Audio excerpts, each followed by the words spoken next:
मेरे पुत्र को राज्य मिल गया, काम तो हो गया सब, मैं ये दूसरा वरदान नहीं मांगूंगी, वनवास नहीं मांगूंगी। तो अरे एक वर प्राप्त झाला, भरतला गद्दी काम झाला ना, हे दूसरा वर कशाला पाहिजे वनवासच्या? बोले मैं ये लूंगी नहीं। मंथरा कहती है अरे भरत को राज्य मिल गया, पर राम जी इतने लोकप्रिय है कि उसके लिए राज्य में विद्रोह होगा और लोगों की सहानुभूति होंगी, और सहानुभूति लहर से, और देखो कितना कॉन्फिडेंस है, राम जी का विश्वास कितना है वो देखो। कैकेयी कहते हैं राम कभी विद्रोह कर ही नहीं सकते। हाँ, राम जी का विश्वास देखो सब करते हैं। रावण भी कहता है भाई राम नियम कभी नहीं तोड़ सकते, और बाली ने भी कहा है अपने पुत्र को, बाद में देखेंगे, अपना पुत्र अंगद सौंपा राम जी को, जिसने मारा, जिस राम जी ने बाली को मारा, बाली उसको मुझे बोले सुग्रीव का भरोसा नहीं, क्योंकि सुग्रीव के साथ इसने अत्याचार किया था, एक वो भी कारण है, और दूसरी पर राम जी के ऊपर विश्वास है, तो कॉन्फिडेंस है।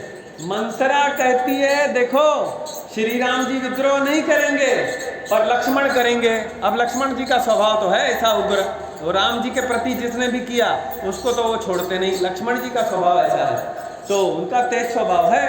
तो कैसे कैकेयी की सुबुद्धि को दुर्बुद्धि में बदल दिया, इसीलिए हल्के इंसान की संगति क्यों टालनी चाहिए, इसीलिए जरूर टालनी चाहिए, नहीं तो आफत में आएंगे कभी न कभी। तो अबे ये राम जी की अत्यंत वात्सल्यमयी माँ है कैकेयी, जो एक सच्ची बात है, भरत जी से भी अधिक प्रेम करती है, भरत जी से भी अधिक प्रेम है राम जी और कैकेयी का।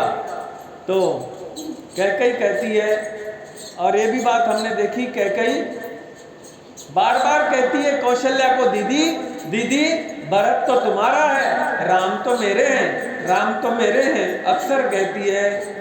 अरे ये हमने आधुनिक परिवारों में भी कई जगह देखा है, मालूम ही नहीं चलता ये किसका है पुत्र, देवरानी जेठानी कौन है, किसका कौन सा बच्चा है, समझ में नहीं आता कई बार, ऐसा प्रेम होता है। ये उन परिवारों में होगा जो भारतीय संस्कृति के हिसाब से, जिनका जीवन, जिनके घर में वैसा नियम रहेगा थोड़ा बहुत भक्ति का, ऐसा वहाँ पर ये तेरा मेरा करने के बाद ही जहर आता है घर में। हाँ, नहीं तो जिसने भारतीय संस्कृति का पालन किया वहाँ पर इस प्रकार का रस दिखता है। तेरी मेरी कहने से ही बात बिगड़ती है। सायंकाल दूसरा वरदान उसने मांगा, मंथरा ने ऐसी पढ़ाया, राम जी कल श्री राम जी जिस दिन अभिषेक उनका युवराज की गद्दी पर होना है, कैकेयी कहती है दूसरा वरदान ये है कि कल शाम के पहले, शाम के समय, रात्रि के पहले हैं, शाम के समय राम जी वन में जाने चाहिए 14 वर्ष का। दशरथ जी ने जब ये सुना तो ऐसा क्रंदन किया, ऐसा रुदन किया, इसका वर्णन करने की क्षमता किसी में नहीं है। बार बार कैकेयी के पग पकड़ लिए उन्होंने, दशरथ जी ने कई बार बेहोश हो। हमारे कुछ वर्ष पहले के बहुत बड़े महान संत हुए गुजरात के, रमेश पंत जी डोंगरे जी महाराज, उनके पास जो भी कथा करने के लिए आते थे ना, भागवत कथा के लिए तो बोलते थे हम भागवत कथा की तुरंत डेट्स वगैरह दे देते थे, पर राम कथा के बारे में किसी को बोलते ही नहीं थे, मैं नहीं कर सकता राम कथा, और लोगों ने देखा उन्होंने राम कथा कभी कर ही नहीं सकते थे वो। अरे उनकी कथा कहीं रुक जाती थी, आगे बढ़ती नहीं थी, वहीं पर बैठे रोते रोते रहते, उनकी कथा बोल ही नहीं सकती थी, आगे उनको विश्राम करना पड़ता था, कथा बंद करनी पड़ती थी बीच में, इसलिए वो बोलते नहीं थे। मुख्य कथा है करुण रस। तो दूसरा वर सुनते ही दशरथ जी ने, पहला उनके मन की इच्छा नहीं हो रही थी, फिर भी उन्होंने मंजूर कर लिया। जब दूसरा वर सुना राम जी को 14 वर्ष का वनवास, तो उन्होंने पहला तुरंत मंजूर कर लिया, भरत को गद्दी में दे दूंगा, हाँ ये सहन कर लूंगा, ऐसा जहर का घूंट मैं पी लूंगा। वैसे मेरे दोनों बच्चे समान हैं, पर राम जी तो राम जी है। पर कहता है, दशरथ जी कहते हैं मुझे राम को मुझसे दूर मत भेजो, मैं राम के बिना जी नहीं पाऊंगा। ऐसा कह के कई बार पूरी रात भर दशरथ जी रोते रहे हैं, और कई बार उन्होंने कैकेयी के पग पकड़ लिए, पर ये इतनी निष्ठुर बनी हुई है। वो वाल्मीकि जी कहते हैं रोते रोते दशरथ जी ने कैकेयी के पग पकड़ लिए, पर कैकेयी को दया नहीं आई।